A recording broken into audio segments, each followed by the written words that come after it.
बिल्कुल फ्री में सब्सक्राइब करें बीवी का टीवी। आज व्यूअर्स की पसंद पर हम लाए हैं ये बायोग्राफी।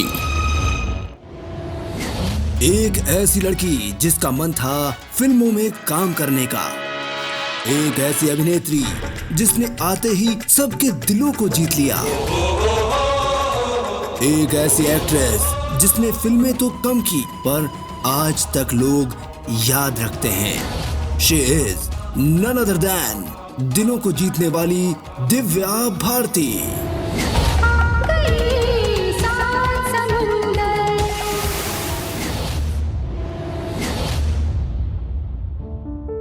दिव्या भारती का जन्म हुआ था 25 फरवरी सन 1974 को। जगह थी मुंबई और मुंबई का इलाका जुहू। इनके पिताजी का नाम ओम प्रकाश भारती और इनके माताजी का नाम मीता भारती था। इनके एक छोटा भाई भी था कुणाल और एक सौतेली बहन पूनम, जो कि इनके पिताजी की पहली पत्नी की संतान थी। दिव्या भारती बचपन से ही इतनी चुलबुली थी कि सभी बच्चों में अलग नजर आती थी और उनका लुक बिल्कुल डॉल जैसा दिखता था। इसको लेकर एक किस्सा भी बताती थी उनकी माँ। एक बार उनकी मदर कार से कहीं जाने वाली थी और उन्होंने दिव्या को कार की सीट पर खड़ा कर दिया और खुद डिग्गी में सामान रखने लगी। तो किसी ने पीछे से आकर पूछा, मीता जी, ये आपने डॉल कहाँ से खरीदी है? माँ ने कहा, ये डॉल नहीं है, ये मेरी बेटी दिव्या है। इसी से पता चल जाता है कि वो बचपन से ही कितनी खूबसूरत थी। पढ़ाई में दिव्या भारती बिल्कुल भी अच्छी नहीं थी। हमेशा सोचती थी कैसे भी इस झंझट से छुटकारा मिले, और जब फिल्मों में काम करने का मौका मिला तो कहने लगी फिल्मों में काम करने से अच्छा और कुछ भी नहीं है।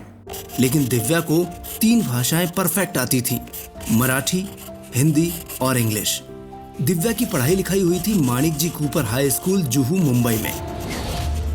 और पढ़ाई के साथ साथ अगर उनके फिल्मी करियर की बात करें तो सिर्फ 2-2.5 साल के फिल्मी करियर में उन्होंने ऐसी छाप छोड़ दी थी कि जो दुनिया को भुलाए नहीं भूलती। दिव्या भारती अपने जीवन में सबसे पहली बार अगर किसी एक्टर से मिली थी तो बचपन में इनकी मुलाकात इनके पिताजी ने करवाई थी, और वो करवाई थी बिग बी यानी अमिताभ बच्चन साहब से। अमिताभ बच्चन से मिलकर बहुत खुश हुई थी और हाथ भी नहीं धोने का सोचा था पर गलती से हाथ धो दिया था और काफ़ी हंसी भी थी इस बात पर। और अगर किसी एक्टर को पसंद करने की बात हम करें तो हालांकि सभी पसंद थे उन्हें बचपन में, पर जितेंद्र की बहुत बड़ी दीवानी थी। हिम्मत वाला फिल्म में जब जितेंद्र को देखा था तब मन में ख्याल था कि काश मैं भी इस हीरो के साथ काम कर पाऊँ, इनकी एक्ट्रेस बन पाऊँ। पर बाद में जब वो बड़ी हुई और एक्ट्रेस बनी तब तक जितेंद्र पिता के रोल निभाने लगे थे और दिव्या भारती ने कहा कि ये मेरा सपना अधूरा ही रह गया। जब 9वीं क्लास में आई तब आते ही उनको फिल्म निर्माता नंदू तोलानी ने देखा और देखते ही उनके बबली अंदाज और डॉल टाइप लुक के वो दीवाने हो गए। उन्होंने डिसाइड कर लिया कि इस लड़की को एक फिल्म ऑफर की जाएगी और वो साल था 1988। निर्माता नंदू तोलानी ने गुनाहों का देवता फिल्म में मिथुन चक्रवर्ती के अपोजिट साइन करने के लिए दिव्या भारती को अप्रोच किया। दिव्या इस बात से बहुत खुश हो गई। दिव्या को पढ़ाई छोड़ने का बहाना मिलने वाला था, पर इसी बीच इनके पिताजी ने कहा, देखिए नंदू जी, हमारी बेटी अभी बहुत छोटी है, इसलिए वो इस वक्त तो किसी फिल्म में काम नहीं कर पाएगी। और इसी कारण फिर ये फिल्म संगीता बिजलानी को मिल गई और फिर दूसरी फिल्म की बात चल पड़ी। वो भी कमाल की बात रही। गोविंदा के बड़े भाई कीर्ति कुमार एक बार किसी वीडियो लाइब्रेरी में गए तो वहां पर उन्होंने दिव्या भारती को देख लिया। देखते ही वो उनके दीवाने हो गए। उन्होंने दिव्या भारती को फिल्म में लेने का डिसाइड कर लिया, जो कि वो फिल्म बना रहे थे राधा का संगम। और उस राधा के लिए उन्होंने ढेरों ऑडिशंस किए थे, पर कहीं कोई राधा सेट नहीं हो रही थी। और राधा मिली तो एक वीडियो लाइब्रेरी में विदाउट ऑडिशन। उन्होंने उसी वक्त दिव्या को राधा नाम से पुकारना शुरू कर दिया। राधा तेरे बिना तेरा शाम है। दिलीप शंकर से जाकर उन्होंने मुलाकात की और कहा, मैंने एक लड़की को सेलेक्ट किया है और वो हूबहू हमारी राधा लगती है। दिव्या भारती इस फिल्म में एंटर हो गई। राधा का संगम फिल्म साइन कर ली गई। कुछ महीनों तक डांसिंग और एक्टिंग की ट्रेनिंग दी जाने लगी इस फिल्म के लिए दिव्या भारती को। लेकिन दिव्या भारती की जगह फिल्म में जूही चावला को ले लिया गया। इसके पीछे कयास ये लगाए गए, अलग अलग मैगजीन्स ने लिखा। एक मैगजीन ने लिखा कि दिव्या भारती अभी मैच्योर नहीं है, उनकी डांसिंग और एक्टिंग स्किल अच्छी नहीं है। दूसरी तरफ किसी मैगजीन ने लिखा कि उनका गोविंदा के साथ अफेयर है और कीर्ति कुमार को ये पसंद नहीं और कीर्ति कुमार उनके लिए पॉसेसिव हैं। तीसरी मैगजीन ने ये लिख डाला कि इस फिल्म के डायरेक्टर लॉरेंस डिसूजा थे, वो फिल्म को छोड़कर चले गए और ऐसे में कीर्ति कुमार फिल्म का निर्देशन कर रहे हैं और कीर्ति कुमार नहीं चाहते कि वो किसी न्यू कमर के साथ अपना टाइम वेस्ट करे। बहरहाल किस्मत को कुछ और ही मंजूर था, इनकी ये दूसरी फिल्म भी इनके हाथ से निकल गई। अगर देखा जाए तो ये बिल्कुल अच्छा भी रहा, क्योंकि बाद में कई कलाकारों को उस फिल्म से पेमेंट ही नहीं मिला, क्योंकि 1992 में रिलीज हुई ये फिल्म राधा का संगम एक सुपर फ्लॉप फिल्म साबित हुई और गोविंदा काफी पैसों के नुकसान में फंस गए थे। आखिरकार भगवान जो करता है वो अच्छा ही करता है, वरना दिव्या भारती की पहली फिल्म शायद सुपर फ्लॉप ही होती। ऐसे ही आमिर खान के साथ आतंकी आतंक और सुभाष घई की फिल्म सौदागर भी वो फिल्में रहीं जिनमें दिव्या भारती एंटर हुई लेकिन काम नहीं कर पाई, क्योंकि कहते हैं ना, किस्मत से बड़ा कुछ नहीं होता, जो जब लिखा होता है तभी होता है। और किस्मत में जब लिखा हो साउथ की फिल्मों से पदार्पण करना, तो हिंदी की फिल्में कहां से मिल जाती। 1989 में Telugu film producer D Rama Naidu अपने बेटे वेंकटेश को लेकर फिल्म बना रहे थे। फिल्म का नाम था बोबली राजा। इस फिल्म के लिए उन्होंने हीरोइन के तौर पर दिव्या भारती को चुन लिया और दिव्या भारती पहली बार 16 साल की उम्र में सिल्वर स्क्रीन पर नजर आई और लोगों के दिलों पर छा गई। तेलुगु फिल्मों के व्यूअर्स ने उन्हें बहुत पसंद किया और इस तेलुगु फिल्म में दिव्या भारती का नाम था रानी और रानी बनकर दिलों पर छा गई दिव्या भारती। 3.5 करोड़ टिकट्स इस फिल्म के बिके थे। 1990 में ही दिव्या भारती की एक और फिल्म आई थी, लेकिन वो तमिल फिल्म थी, नीला पेनाए। ये फिल्म रिलीज हुई लेकिन अच्छी नहीं चल पाई। इसमें इनके साथ हीरो थे आनंद। और फिर अगले ही साल 1991 की शुरुआत में दिव्या ने एक के बाद एक 2 फिल्मों में काम किया। दोनों ही फिल्में सुपर डुपर हिट रही। पहली राउडी अलूडू जो चिरंजीवी के साथ की और दूसरी फिल्म थी असेंबली राउडी जो मोहन बाबू के साथ इन्होंने की थी। इन फिल्मों के साथ ही दिव्या भारती का नाम टॉप तेलुगु एक्ट्रेस में लिया जाने लगा। 1991 वो साल था साउथ फिल्म बॉक्स ऑफिस पर उनकी तुलना फेमस एक्ट्रेस विजया शांति से की जाने लगी। टॉलीवुड में दिव्या भारती का डंका बजने लगा। साउथ की फिल्मों का आलम तो ये था कि प्रोड्यूसर डायरेक्टर से इनके घर के चक्कर लगाने लगे और कहने लगे हमारी फिल्म में काम करो, हमारी में काम करो। पर ये हमेशा कहती थी कि कल बात करते हैं ना, आज मैं थोड़ा बिजी हूँ। फिर आया साल सन 1992, वो साल जो दिव्या भारती को एक साथ 10 फिल्में देकर गया।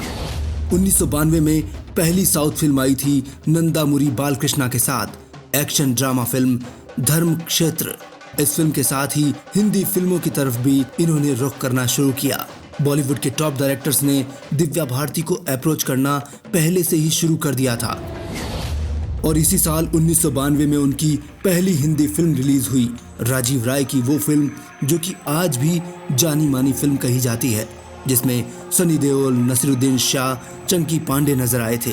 त्रिदेव की तर्ज पर ही इस फिल्म को बनाया गया था। नाम था विश्वात्मा। इस फिल्म के सारे गाने बड़े सुपर हिट रहे, जिनमें एक गाना 7 समुंदर पार में तेरे पीछे पीछे आ गई। ये गाना तो इतना हिट हुआ कि आज भी दिव्या भारती को याद करने वाला गाना होता है, क्योंकि दिव्या भारती डांस करते हुए और गाना गाते हुए नजर आती हैं और दिव्या भारती इसी गाने के साथ लाइमलाइट में आ गई। 1992 में ये फिल्म सुपर डुपर हिट रही। हिंदी फिल्मों के दर्शकों ने भी दिव्या भारती को स्वीकार लिया और इसी साल 1992 में अगली फिल्म थी शोला और शबनम। डेविड धवल ने ये फिल्म बनाई गोविंदा और दिव्या भारती की जोड़ी के साथ। पहले इस फिल्म में जूही चावला आने वाली थीं, लेकिन दिव्या भारती को चुना गोविंदा ने और ये फिल्म इतनी पॉपुलर रही कि आगे चलकर गोविंदा की बेस्ट फिल्मों में से एक गिनी जाती हैं। हालांकि दिव्या भारती का रोल इसमें ज्यादा नहीं था, गोविंदा पर ही सेंट्रलाइज ये फिल्म थी, लेकिन दिव्या भारती को नोटिस किया गया। गोविंदा ने तो स्क्रीन पर खुद अपने आप की प्लेबैक सिंगिंग भी कर ली थी और दिव्या भारती के लिए गाना गाया। गोरी गोरे बाकी छोरे शर्मिली और नखरे वाली। गौरतलब है कि ये वो फिल्म रही जिसमें दिव्या भारती का नाम दिव्या ही था और दिव्या भारती ने इस फिल्म में ऐसा अभिनय किया कि ये उनकी बेस्ट हिंदी फिल्मों में से एक फिल्म साबित हुई। पहली बार ऑटोग्राफ देने का भी कमाल का किस्सा है। पहली बार ही इन्होंने ऑटोग्राफ दिया था एक 10 साल की लड़की को, और उस वक्त ये खुद थी 14 साल की। वो लड़की जब आई और उसे ऑटोग्राफ दिया, उसके बाद में दिव्या भारती ने कुछ सोचा ही नहीं, और इसी बीच इनकी माँ ने कहा, अरे बेटा उसका नाम तो पूछो, वो लड़की कौन है, उसका नाम लिखो फिर ऑटोग्राफ दो। इस बात को लेकर दिव्या भारती हमेशा हंसती रही, क्योंकि जब उस लड़की से उन्होंने नाम पूछा था तब उस लड़की ने नाम ही नहीं बताया। लेकिन अभी भी वो स्टारडम वाली बात आनी बाकी थी। इस फिल्म के लिए दिव्या भारती को film fair for best actress के लिए चुना गया, लेकिन माधुरी दीक्षित को बेटा फिल्म के लिए उस साल ये अवार्ड दिया गया और दिव्या भारती को ये अवार्ड नहीं मिल पाया। लेकिन असल अवार्ड तो इनके दर्शकों ने दिलों से दे दिया था कि Divya Bharti you are number 1। Shola Aur Shabnam के सेट पर ही दिव्या भारती की पारिवारिक जिंदगी की शुरुआत भी हुई। यंग निर्माता निर्देशक साजिद नाडियाडवाला गोविंदा से उस फिल्म के सेट पर मिलने आए थे और वहां पर उनकी नजर दिव्या भारती पर पड़ी। देखते ही पहली नजर में पहला प्यार हो गया और उन्होंने दिव्या भारती को प्रपोज भी कर दिया। दिव्या भारती देखती रह गई और उन्होंने भी हाँ कर दिया, लेकिन शायद दिव्या भारती की फैमिली को ये मंजूर नहीं होता। ये सोचकर दिव्या भारती और साजिद नाडियाडवाला ने तुलसी बिल्डिंग रेजिडेंस यानी साजिद नाडियाडवाला के घर पर 10 मई सन 1992 को एक प्राइवेट सेरेमनी की और कुछ दोस्तों के सामने साजिद नाडियाडवाला ने दिव्या भारती से शादी कर ली। इस निकाह के बाद इस्लाम धर्म को कबूल कर लिया दिव्या भारती ने और नाम बदल दिया गया साना नाडियाडवाला। इनकी फिल्मों पर कोई असर ना हो इसीलिए ये नाम बदला गया। फैमिली इशू के कारण शादी को भी सीक्रेट रखा गया, लेकिन थोड़े ही दिनों में रिवील कर दिया गया। जब शादी हुई थी उस वक्त तक 20 फिल्में साइन कर चुकी थी दिव्या भारती, जिसमें साउथ और हिंदी की फिल्में थीं। 1992 में ही अगली इनकी फिल्म थी लॉरेंस डिसूजा की दिल का क्या कसूर। ये फिल्म बिल्कुल भी नहीं चल पाई थी, लेकिन इसके गाने खूब चले थे। इससे पहले जितनी भी फिल्में थीं उनमें कुछ गाने थे या फिर 2-4 सीन हुआ करते थे, लेकिन इस बारी पूरी फिल्म दिव्या भारती के नाम रही। लेकिन फिल्म जब फ्लॉप रही तो इससे दिव्या भारती बहुत ज़्यादा परेशान हो गई। उन्हें लगा कि फिल्म सिर्फ मुझ पर केंद्रित थी इसीलिए फिल्म फ्लॉप हो गई, लेकिन उन्होंने अपने आप को संभाला और एक इंटरव्यू में कहा था कि मैं अपने आप को प्रूव करना चाहती हूँ, पर मैं औंधे मुंह गिर चुकी हूँ।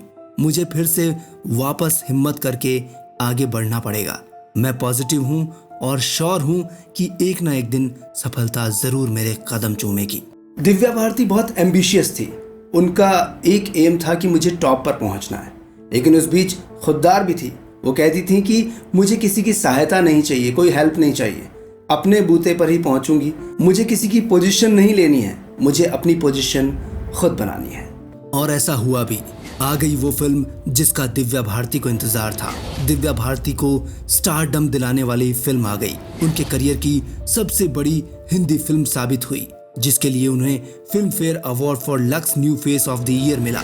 दिव्या ने हिंदी सिनेमा के स्टीरियोटाइप एक्ट्रेस की इमेज को तोड़कर रख दिया और एक जबरदस्त सफल अभिनेत्री साबित हुई। फिल्म थी 1992 की दीवाना, जिसमें शाहरुख खान और ऋषि कपूर इनके साथ नजर आए, लेकिन दिव्या भारती का रोल बेहद उम्दा रहा। किंग खान शाहरुख खान की ये पहली फिल्म थी और इस फिल्म में इनका रोल ज्यादा नहीं था, इनसे ज्यादा रोल तो दिव्या भारती का था। दीवाना फिल्म की दीवानगी ऐसी दिखाई दी कि लोग दिव्या भारती के डाई हार्ड फैन बन गए। हर गली से यही गाना गूंजता था। इसी साल दिव्या भारती ने शाहरुख खान के साथ एक और फिल्म की थी। फिल्म का नाम था दिल आशना है, जो कि हेमा मालिनी क्रिएशंस बैनर की फिल्म थी। दिल आशना फिल्म अच्छी नहीं चल पाई, लेकिन इसमें जोड़ी शाहरुख खान और दिव्या भारती की कमाल बनी। यहाँ पर यह भी गौरतलब है कि फिल्म में जितेंद्र मिथुन, डिम्पल कपाड़िया, अमृता सिंह और बड़े बड़े कलाकार थे, लेकिन लीड रोल था दिव्या भारती का। इस फिल्म का डायरेक्शन किया था हेमा मालिनी ने और इस फिल्म की इतनी बड़ी स्टार कास्ट होने के बावजूद भी फिल्म फ्लॉप हो गई थी। शाहरुख खान ने एक इंटरव्यू में कहा था कि हेमा मालिनी एक अच्छी डायरेक्टर नहीं है। 1992 में 4 फिल्में और आईं, जिसमें एक फिल्म थी जान से प्यारा, जिसमें इनकी जोड़ी गोविंदा के साथ नजर आई। और अगली फिल्म थी गीत, जिसमें ये अविनाश वाधवन के साथ नजर आई थी। गीत एक सुपर फ्लॉप फिल्म रही। प्रोड्यूसर नीलिमा ने इसका कारण दिव्या भारती को बताया और कहा कि दिव्या समय पर नहीं आती थी। दूसरी तरफ दिव्या भारती ने ये बताया था कि नीलिमा ने उनसे फीस को कम करने के लिए कहा था और मैंने तो अपनी पूरी मेहनत के साथ फिल्म में एक्टिंग की है। अगर कोई कहानी ही अच्छी ना हो, प्रेजेंटेशन अच्छा ना हो, तो फिल्म कैसे हिट हो सकती है। उनसे जब पूछा जाता है कि किसी के साथ नाम जोड़ा गया तो आप क्या करेंगी, कैसे रिएक्ट करेंगी, उन्होंने कहा ये तो फिल्म इंडस्ट्री का दस्तूर है। यहाँ पर कोई सक्सेसफुल होता है तो नाम किसी न किसी के साथ जोड़ा जाता है। अगर आगे बढ़ना है तो उस चीज़ को इग्नोर कर दो, ध्यान मत दो, और मैं ऐसा ही करूँगी।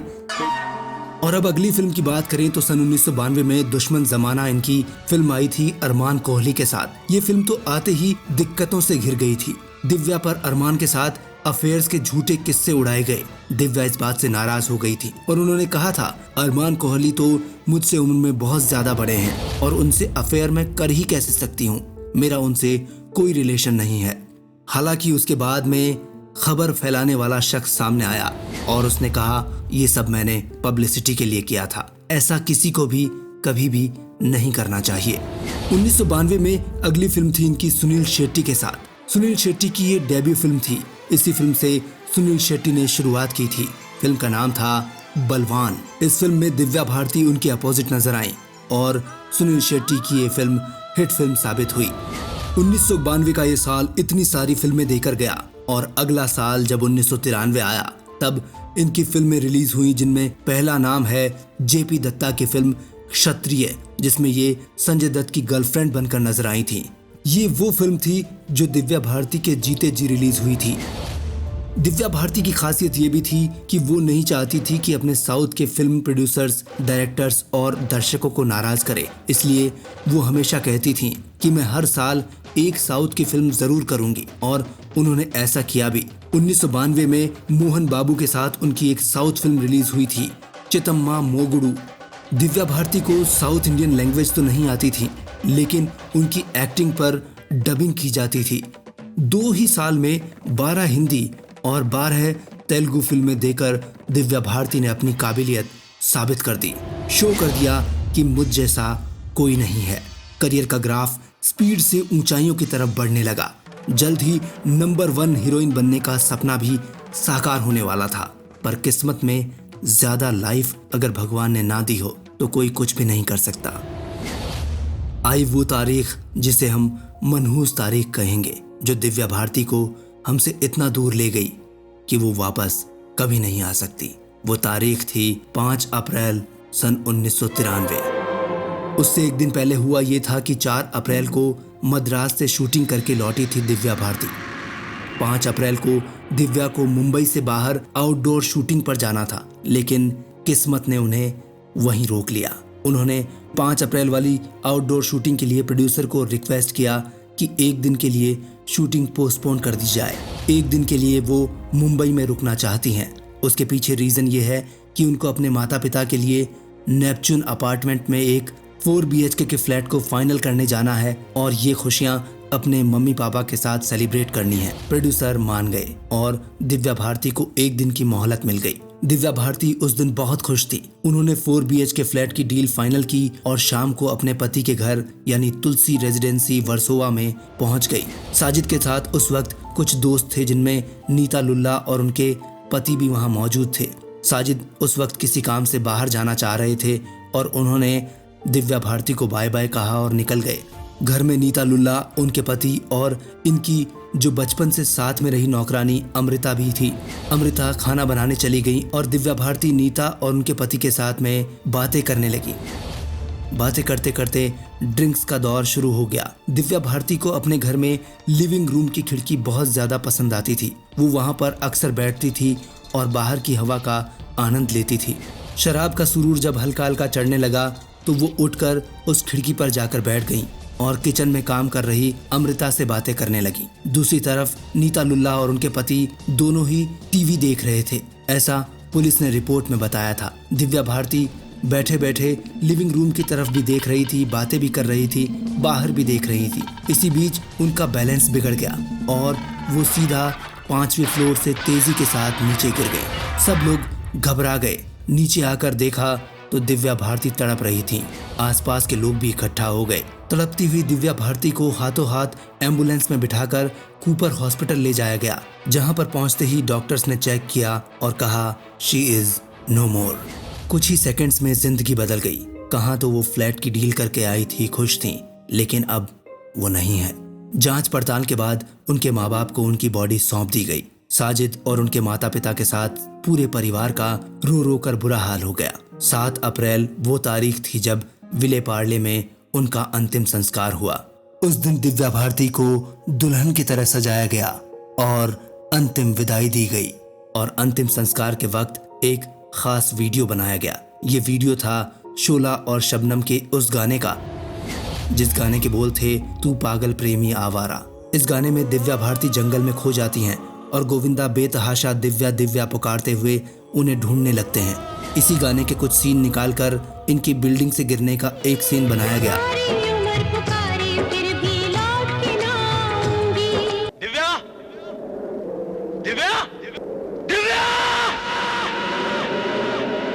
जब दामिनी और प्लेटफॉर्म फिल्म की वीडियो कैसेट्स रिलीज हुई थी, तब खास तौर पर यह वीडियो उनमें ऐड किया गया था ताकि सभी लोग दिव्या भारती को याद कर सकें।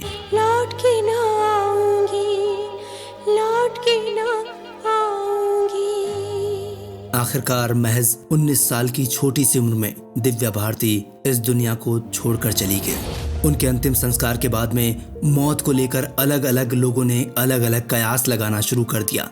किसी ने उनको मारा गया है ऐसा कहा, किसी ने साजिद पर सवाल उठाए, पर साजिद तो घर पर थे ही नहीं। पुलिस ने सारे आरोप झूठे बताए और साजिद को क्लीन चिट दे दी। गौरतलब ये भी है कि उनकी जो मेड थी, जो बचपन से उनके साथ थी, अमृता, वो उस वक्त फ्लैट में ही थी जब दिव्या भारती गिरी। इस सिचुएशन को देखकर वो बहुत डिप्रेशन में चली गई थी और 1 महीने बाद अमृता की भी हार्ट अटैक से डेथ हो गई थी। आखिरकार दिव्या भारती की मौत के 5 साल बाद सन 1998 में उनकी केस फाइल पुलिस ने बंद कर दी और मौत का कारण अचानक गिर जाने से बताया गया। कई सवाल अधूरे रह गए, पर उनकी मां हमेशा कहती रही ये सभी सवाल पूछे ही नहीं जाने चाहिए, क्योंकि जो जिसके नसीब में होता है वही हुआ दिव्या भारती के साथ। मुझे तो कुछ भी नहीं जानना। और ऐसा कहते हुए सन 2018 में उनकी माता मीता जी की भी डेथ हो गई। दिव्या भारती अपनी कई फिल्मों को अधूरा छोड़कर इस दुनिया को अलविदा कह गई। इनमें एक फिल्म थी लाडला। लाडला वो फिल्म थी जो दिव्या भारती आधी कर चुकी थी, पर दिव्या के चले जाने के बाद श्रीदेवी को इस फिल्म में लिया गया और दिव्या भारती के सारे सीन श्रीदेवी पर रीशूट किए गए। स्कूल के बच्चों की तरह मुझे एक्सक्यूज मत दिया करो। अगर 5 मजदूर नहीं आए थे तो उनकी जगह दूसरे 5 मजदूरों से ओवरटाइम क्यों नहीं करवाया? तुम लोग ये मत भूलो, ये हिंदुस्तान की नंबर 1 फैक्ट्री है और मुझे ये फैक्ट्री दुनिया की हर चीज से ज्यादा प्यारी है। Understand? You better understand. Sridevi और दिव्या भारती को हूबहू एक सी शक्ल का कहा जाता है और इनकी मुलाकात भी पहली बार कमाल की रही। और जब किसी ने श्रीदेवी के जैसा दिखती हो ऐसा कह दिया तो दिव्या भारती ने कॉम्प्लीमेंट भी बहुत अच्छे से लिया और कहा कि ये मेरे लिए सबसे बड़ा कॉम्प्लीमेंट है कि मेरे को आप श्रीदेवी जैसा कह रहे हैं। हालांकि श्रीदेवी बहुत खूबसूरत हैं और मैं उनसे सिर्फ एक बार मिली हूँ और वो भी एयरपोर्ट पे हाय हेलो हुई थी। और अगर उनकी खूबसूरती की बात करूँ तो मैं कहीं भी नहीं टिकती हूँ, क्योंकि मेरे तो पिंपल हैं और मेकअप से छिपा लेती हूँ, पर श्रीदेवी के टक्कर की मैं बिल्कुल भी नहीं हूँ। ऐसी सादगी थी दिव्या भारती की। कुछ और फिल्में थी जो दिव्या भारती करती करती रह गईं और उन्हें किसी और एक्ट्रेस ने निभाया। मोहरा फिल्म रवीना टंडन ने की, कर्तव्य जूही चावला ने, विजय पथ तब्बू ने, दिलवाले रवीना टंडन ने की और आंदोलन फिल्म ममता कुलकर्णी के नाम रही। इनकी मौत के बाद जो 2 फिल्में रिलीज हुई थी वो थी रंग और शतरंज। ये वो फिल्में थी जो कि दिव्या भारती पूरी करके गई थी और उनकी मौत के बाद रिलीज हुई। एक इनकम्प्लीट फिल्म थी तेलुगु की थोली मुधु, जिसमें एक्ट्रेस रंभा को लिया गया। रंभा हूबहू दिव्या भारती की तरह दिखती थी, इसीलिए इस फिल्म में बॉडी डबल के रूप में उन्हें यूज किया गया और नाम फिल्म में दिव्या भारती ही रखा गया। एक और तेलुगु फिल्म थी अलारी प्रेमी कुडू। इस फिल्म को दिव्या भारती की जगह पूरी तरह से रंभा पर शूट किया गया। 2011 वो साल था जब बॉलीवुड लीजेंड देवानंद ने भी दिव्या भारती की याद में एक फिल्म बना दी। दिव्या भारती के इस केस पर फिल्म बनी थी चार्ज शीट। उनसे जब पूछा जाता था कि फिल्में नहीं मिलती तो क्या करती, वो कहती अगर फिल्में नहीं मिलती तो मैं शायद कुछ भी नहीं करती, क्योंकि मैंने कभी कुछ सोचा ही नहीं, सोचा तो सिर्फ फिल्मों को ही सोचा। दिव्या भारती एक ऐसी एक्ट्रेस रही जिनको भूल पाना बड़ा मुश्किल है। आज हमने जाना जानी मानी अभिनेत्री दिव्या भारती के बारे में। अगली बार हम फिर से मुलाकात करेंगे किसी और बायोग्राफी के साथ में।